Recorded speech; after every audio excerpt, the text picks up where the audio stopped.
Coming up this week on Talk with Audrey, genealogist Ruth Hunt was inspired by Alex Haley and went in search of her family history. She now inspires and helps others to start the process of searching their own lineage. And today she'll be sharing her journey and has some tips to help you get started.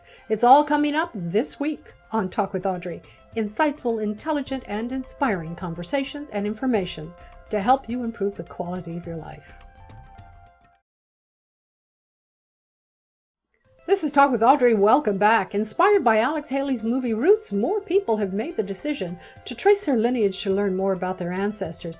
And my guest today is a genealogist who was inspired by Alex Haley and went in search of her family history and now inspires and helps others to find their roots through free genealogy presentations and workshops. Welcome, Ruth Hunt, to Talk with Audrey. Thank you for having me. It's my pleasure. Ruth, genealogy. Let's first talk about what it is. Well, it's the study of one's genetics or their lineage. So a lot of people, when I tell them I'm a genealogist, they tell me, oh yeah, I was looking for a gynecologist, but no, it is a genealogist. And there are just hundreds of organizations that do genealogy research. And why is genealogy important? Well, I think it's very important to know who you are and what your composition is. Because I really got started, when I got started, people used to ask me, what are you? What are you? Are you African? What are you? So that was the question when you put it all in a bundle and say I'm African American, but not really know what your lineage truly is.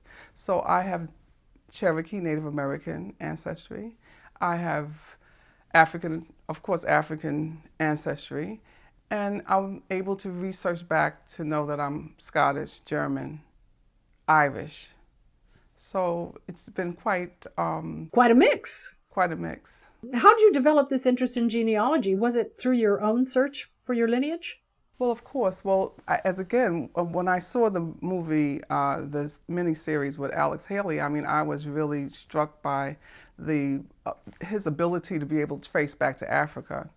So, and we had many family reunions during those times, at the 70s and 80s, and so we would have family gatherings, and my father being the youngest of his siblings, and his brothers and sisters being older, I would sit at their feet and ask them the family stories, and what are we, and who was who, and we always had great photographs of my ancestors in my father's sister's home. And so when you see these stoic photographs of my great-grandmother, you wanted to know the story behind her. Because, genealogy is not just knowing the dates and birth dates and death dates. It's knowing the stories that's in between those, what they say, the dash between the birth date and the death date. So I want to know the stories. And the stories. When I went to your site, I read a number of stories about your family and that you actually helped your father discover his son from World War II. Absolutely. Well, my father always spoke about the son that he left behind in World War II. And of course, because he was from Virginia, the South, it was against the law to have a relationship or marry interracial marriages. And my brother's mother is English from Southampton, England. So my father always spoke about this brother that we had, and because I developed these skills, I had the opportunity to go to England, and I was able to research his birth certificate, and I put an ad in a newspaper in Southampton, England, and I was just overwhelmed with joy that someone saw it, they sent it to an uncle, the uncle sent it to the aunt sent it to him in Wales. So you just don't know what you're going to uncover. Genealogy is like a mystery, that you're uncovering these clues that lead you from one thing to the other. It's just fascinating. But your father hadn't seen his son in how many years? 53 years. 53 years. Yes, 53 years. And when I first spoke to my brother, he asked many questions. But the final question was Dad still alive? Because as you know, 53 years, my father was certainly in his 80s, and so I was just thrilled to let him know that my father was still living. So he had to rush himself over from Wales to get to New York, and then we went to Virginia for Thanksgiving dinner. It was just a remarkable reunion. And what a blessing. Well, that your father was able to Reunite with his son after all of those years. Right. Stories like that they just bring tears to my eyes. So, Ruth, you managed to trace, from what I understand, 5,000 of your relatives? Yes. And how long has it taken you? Well, I use a software. I started out using Family Tree Maker, and that helps me manage all of the names that I find, because you have to have some kind of database to really connect all the dots. But I'm from a family of 8. My mother's from a family of 9. My father's from a family of 6. So you have to imagine that going back all of these different branches to all these relatives, that's how I connected to all of the dots. That's going to be some book, Ruth. Oh, yeah. Well, they're going to be different segments, because you can't really mix the various branches together, because I have my maternal side, my maternal side, and trying to keep track of all the branches that branch out from that. Right. And that's just from you.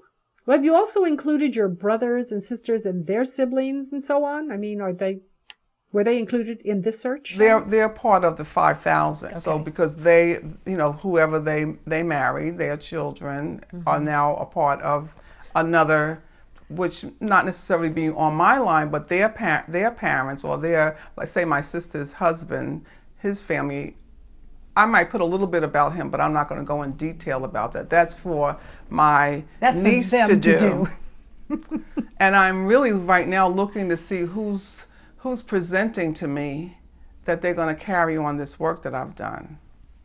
And that's the hard part with a lot of genealogists, because they've done years and years of research, and young people, they want the immediate fix of doing a video, Googling something. But this work takes time. You have to actually, put boots on the ground. You have to I go to Virginia, I go to North Carolina, I go seeking out the information.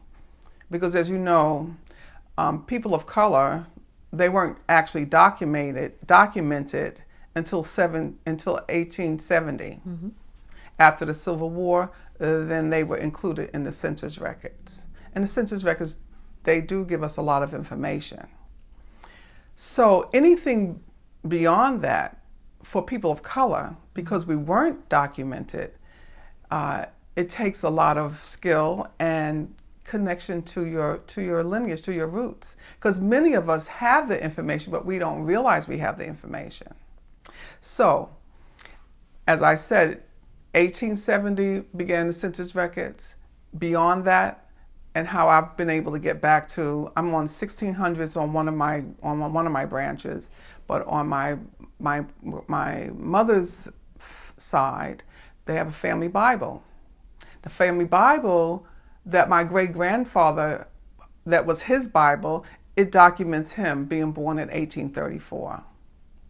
So that's taken me back beyond the 1870s. So you have to look for these types of documents. A family Bible, not census records, but property documents, deeds, and wills. Oh my goodness. I've been very fortunate in finding, so now, we have many oral history. We have many stories from our oral history. And in genealogy, you want to document as much as you can and then provide sources that back up the story. So I have been very successful in locating. My great-great-grandfather was said that his slave owner was his father. But I didn't have his father's name. But I was very lucky because, as I said, this work is just going, it takes you down one road and then you have a turn and you get into something else. So at the Library of Virginia, fabulous library, has wonderful documentation there. I was able to find a cohabitating record. And the cohabitating record, that after the Civil War, they created this registry that documented all people of color who were cohabitating together. So maybe your grandparents jumped the broom. They didn't have a legal marriage in the court system, or some did, but it wasn't acknowledged. So after the war, they began to register the couples who were cohabitating, which happened to be my great-great-grandfather and his wife, my great-great-grandmother. And I had never seen this record before, and it actually lists the slave owners of each slave that were cohabitating together.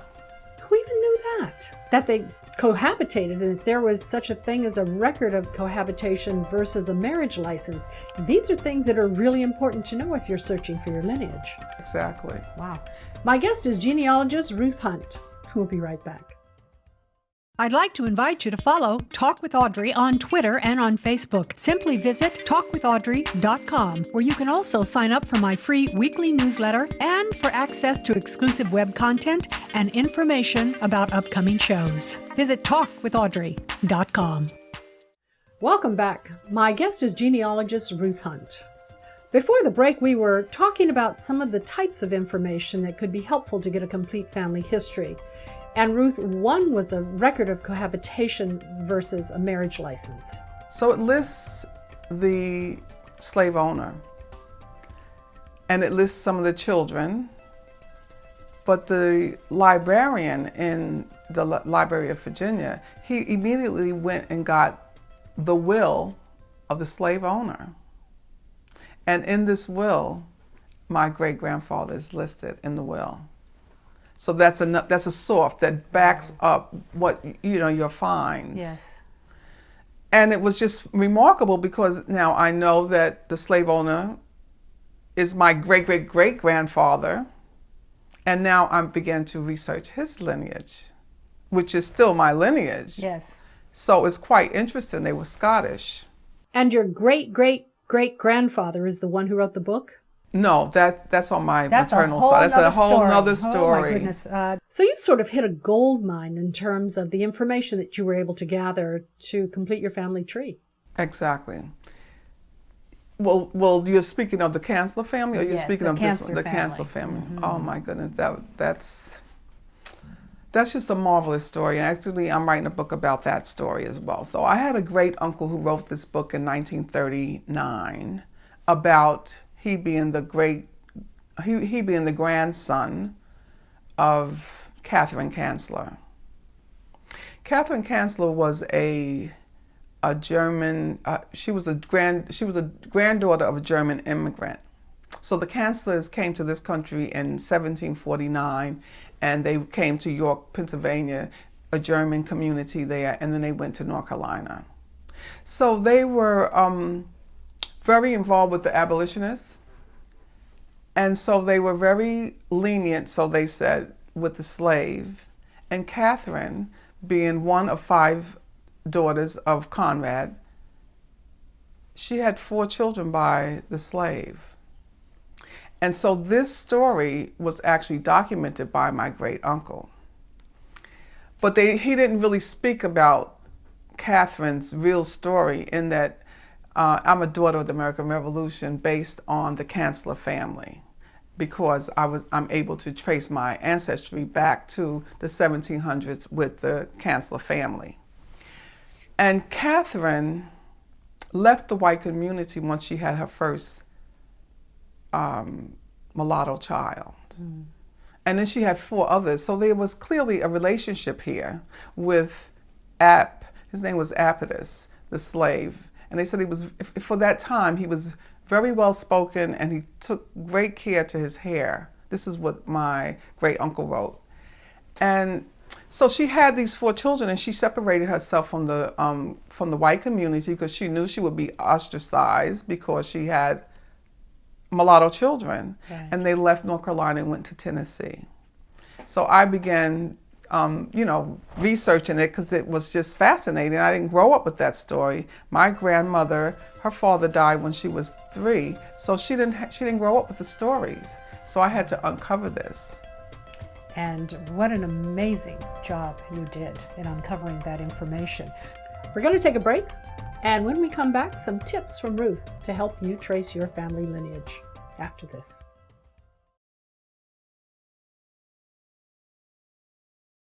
Welcome back. You're watching Talk with Audrey. My guest is genealogist Ruth Hunt. Ruth, you did an amazing job in uncovering information about your family. So if someone was interested in tracing their roots, where would they start?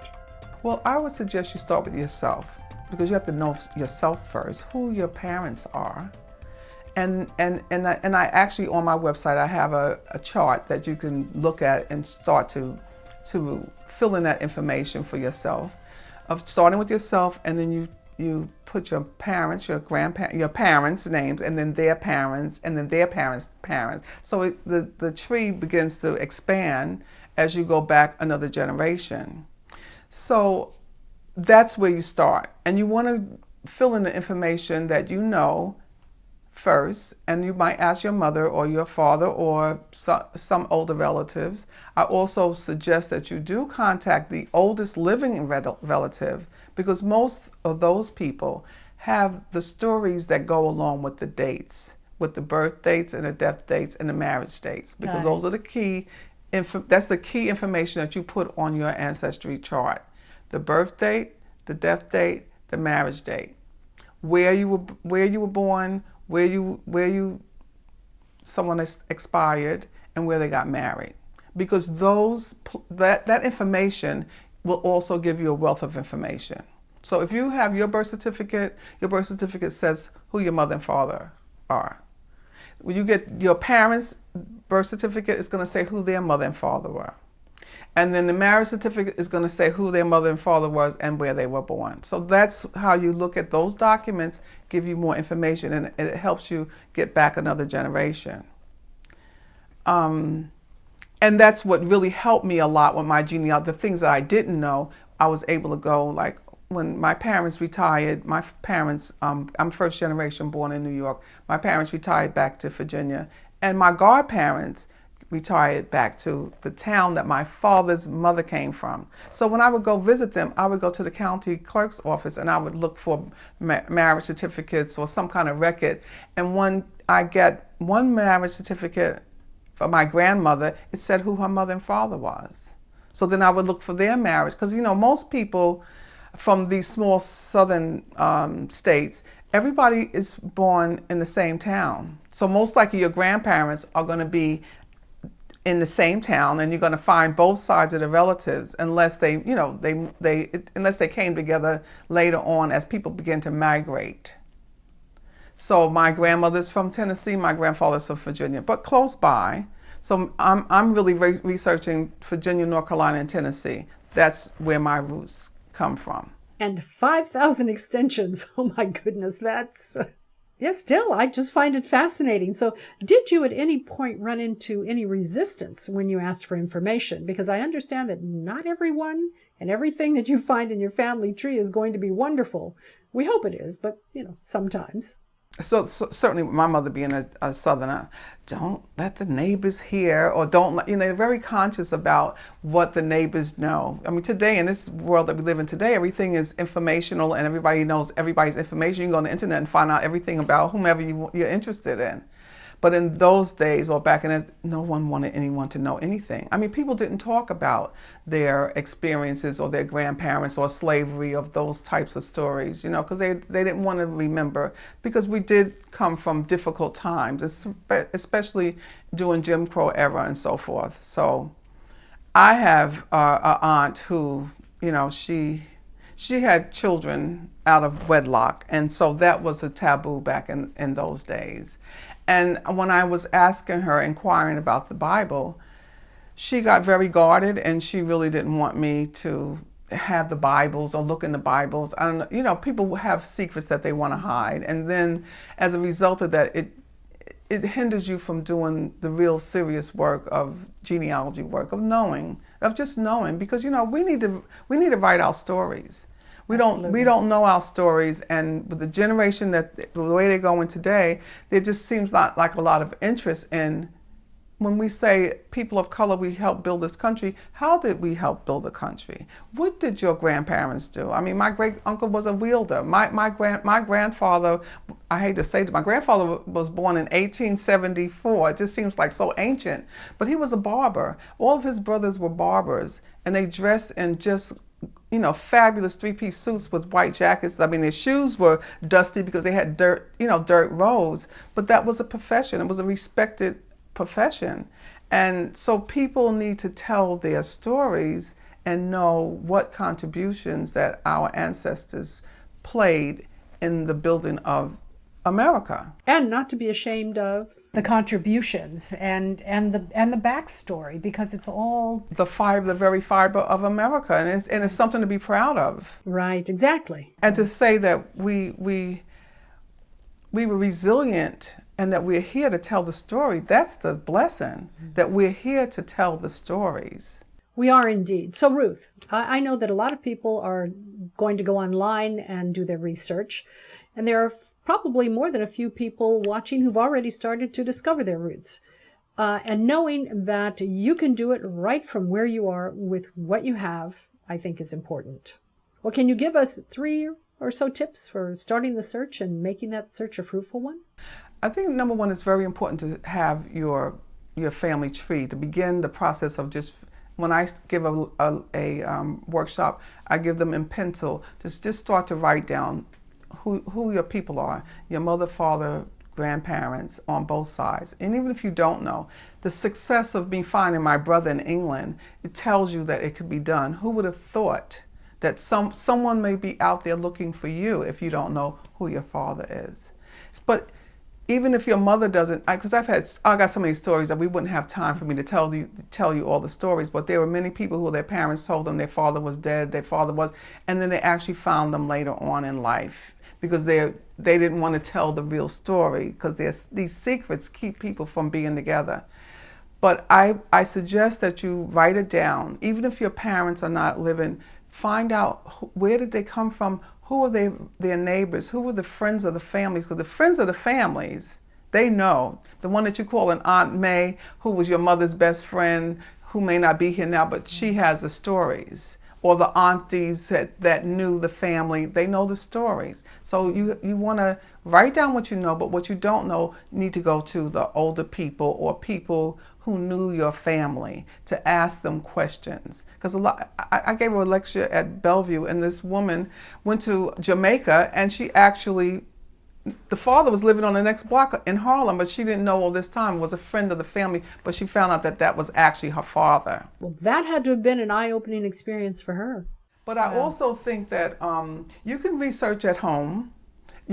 Ancestry is expensive it's like $150 some a year to belong to Ancestry that you could search in the comfort of your home. But you can go to the library. They all have it. The Schaumburg has it, or in your local town would have a library with Ancestry that you could use for free. You also want to contact genealogy societies that are from the towns that you might be researching. So I belong to the Afro-American Genealogy Society, Afro-American Historical and Genealogy Society in Harlem. They meet the second Saturday of every month in Harlem at the Kennedy Center on 135th Street. So and you can go online and Google them as well. So I suggest that, and they are national. So we just had a conference in October, people from all over the country that are doing this work and are excited and enthusiastic and happy to connect with other people who might be researching the same geographic area. Even if you have, as I said, the island, Jamaica has all of the information on a lot of the Caribbean islands is housed in Jamaica. The parishes, people who have a Catholic background, the parishes have all of the information. Even the Quakers, they have information too. Latter-day Saints, you can go to their facilities and they will help you begin your genealogy research. So many ways to get started and so many resources available for us for free. Yes, for free. I thank you so much for sharing your work with us, and my hope is that it encourages everyone else to search for their roots too. Thank you for having me. I think it's such an important aspect of our lives, and it's so important that we know who we are and we know whose shoulders we're standing on. For more information about Ruth Hunt and upcoming workshops, visit her site, ruthdhunt.com. And don't forget, you can start out slowly. Just take your time.